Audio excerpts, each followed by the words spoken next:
Défi 21 jours pour crier moins parents-enfants. Nous voici aujourd'hui pour le rendez-vous de la 6e journée. Nous l'avons vu dans les vidéos précédentes, je vous ai donné quelques trucs et astuces, je vous ai donné des références de liens ou de documents à télécharger pour que vous puissiez vous les imprimer et vous constituer un petit dossier pour vous aider quand vous en avez besoin pour trouver des ressources. Donc aujourd'hui, le thème du jour sera comment gérer les situations critiques. Nous avons vu dans une vidéo précédente comment anticiper lorsque les situations sont gérables. Donc j'avais donné comme exemple l'enfant qui a du mal à se chausser ou qui met du temps à se préparer le matin. Donc on peut anticiper après coup comment on va gérer la situation la prochaine fois qu'elle arrivera, en lui apprenant à mettre par exemple ses chaussures tout seul. Donc ça ne se fait pas tout de suite, ça se fait en temps calme. L'enfant va s'entraîner petit à petit et comme ça, il deviendra autonome le matin pour pouvoir mettre ses chaussures seul. On peut donc lui montrer au niveau de l'horloge, lui dire, bon, voilà, quand l'aiguille est à tel endroit, tu commences à te chausser pour qu'on soit prêt dans le quart d'heure suivant à pouvoir partir à l'école et être à l'heure, par exemple. C'est tout ce qui, en fait, pourra être mis en place la prochaine fois pour éviter que cela se reproduise, qu'on se retrouve dans des difficultés, qu'on réitère des situations de cris, de colère, d'exaspération qui pourraient très vite être évacuées. Donc l'habituer à mettre ses chaussures, le faire participer dans la réflexion, dans les recherches de solutions. Parce que toutes ces petites victoires sont bonnes pour le moral. Ces petites victoires à lui l'aideront à prendre confiance et puis à être content de lui-même. Et ces petites victoires sont aussi satisfaisantes pour vous parce que vous vous direz, bon bah ça va, c'est bon, j'avance quoi.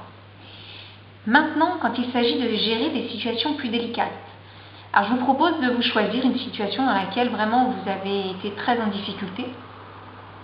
Par exemple, ça peut être l'enfant qui ne veut pas manger le repas, ça peut être l'enfant qui refuse de quitter la télévision, qui doit aller faire ses devoirs, ou bien il est tard, il est temps d'aller manger, il est temps d'aller se coucher. Donc, je vous propose de réfléchir à un exercice, une action qui va décharger votre colère au moment où ça arrive. Pour libérer l'énergie, je vous ai dit, qui est au niveau du corps et qui a besoin d'être évacuée. Donc on a vu qu'on pouvait aller crier loin, trouver une pièce de la maison, la salle de bain, la chambre, etc. Crier même dans un placard, pourquoi pas, on ouvre le placard, c'est symbolique, on décharge le cri à l'intérieur, on ne s'énerve pas en tout cas sur la personne qui a déclenché la situation.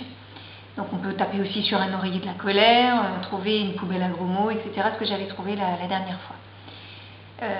Donc ce qui est important, ce que j'avais lu moi dans le livre de Jeanne Nelsen, La discipline positive, c'est qu'il est important de gérer le problème à froid. Parce qu'à chaud, au moment où la colère est là, elle est présente, elle est physique, elle est vraiment envahissante, c'est pas dans ces moments-là qu'on est le plus dans la réflexion, dans la recherche de solutions, on est vraiment dans l'immédiateté et c'est pas très sain.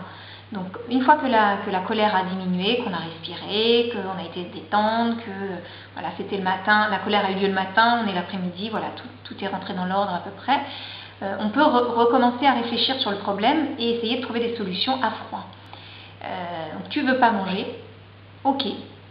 On pourra se dire que à ce moment-là, quand l'enfant décide de ne plus avoir envie de manger, ok, tu sors de table. De toute façon, un enfant, il faut bien se le dire, il ne va pas se laisser mourir de faim.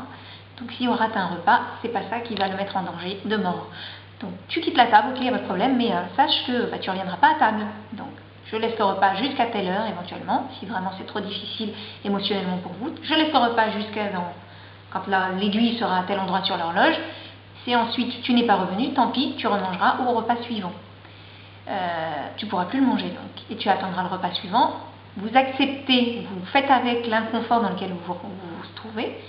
Ça demande aussi un effort pour le parent et vous le laissez aller. Pareil pour s'il ne veut pas éteindre la télé, ok, moi je ne suis pas d'accord avec ça. Je te laisse encore 15 minutes par exemple. Vous allez vous décharger pendant ce temps parce que la colère elle est là, elle est présente.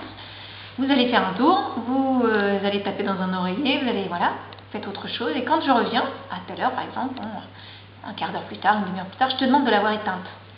Parce que, si c'est l'heure du repas ou des devoirs, ou pour vous de vous détendre devant, parce que j'ai besoin de venir me détendre, j'ai besoin qu'on passe au repas pour ensuite aller se préparer, pour aller se coucher, etc.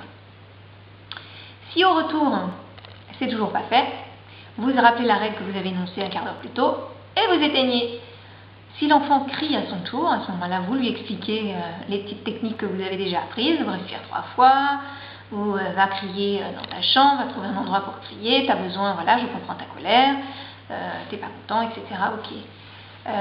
Vous lui demandez de trouver une alternative au cri, vous discutez de solutions, ou bien vous lui dites, tu vas te calmer pendant 5 minutes et on en rediscute quand tu seras prêt. Et vous vous retrouvez donc quand les esprits seront plus calmés, quoi. Donc essayez dans un premier temps, je ne dis pas que ça va marcher tout de suite, je ne dis pas que c'est une solution miracle, mais c'est une solution à tenter, vous verrez bien ce qui se passe ensuite. Et puis ça va peut-être faire réfléchir les uns et les autres sur voilà, la capacité à garder son calme, à décharger la colère, à trouver des solutions, des alternatives, à négocier, etc. pour une entente meilleure dans la maison. Donc pareil, je vais vous laisser des liens, je vais vous laisser des petites ressources. Bon courage pour cette nouvelle étape qui n'est pas facile, parce que gérer les situations de crise quand on fait à chaud comme ça, c'est pas évident. Et puis on se retrouve demain pour un nouveau défi. Merci à tous et bonne journée.